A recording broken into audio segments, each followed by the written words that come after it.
আমার জামাইকে ওই দিনই বিবাহের সময় ওই মজলিসে আমি বলছিলাম, তুমি যদি ভবিষ্যতে একাধিক বিবাহ আরো বিবাহ করতে পারো, তাহলে আমি তোমার কাছে আমার মেয়েকে বিবাহ দিব। যদি বলো যে না আমি আর বিবাহ করবো না, সাহস পাই না, হিম্মত পাই না, তাহলে তোমার মতো কাপুরুষের কাছে আমি মেয়ে বিবাহ দিব না। বিয়ের শুরুতেই তাকে ভয় দেখিয়ে দিয়েছেন। হয় না, বিয়ের সময় তার সাথে আমার চুক্তি হয় এটা কি তাকে মানে চাপ দিলেন নাকি?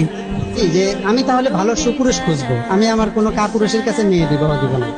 যে যারা একাধিক বিবাহ করতে পারে তাদেরকে আমরা সুপুরুষ মনে করি, কারণ একাধিক বিবাহ করার জন্য সৎ সাহস, যেটা পুরুষত্ব দরকার হয়। তো সে বলছে যে না ইনশাল্লাহ আমি আরো বিবাহ করব, আমার মেয়েও মাসাল্লাহ রাজি। আবার আমার ছেলেকে যখন বিবাহ করাই, ওই সময় আমি আমার ছেলের বউ তাকে বলছি যে আমার ছেলে কিন্তু ভবিষ্যতে আরো বিবাহ করবে, কয়টা করবে আমি জানি না, তার সামর্থ্য অনুযায়ী সে করবে।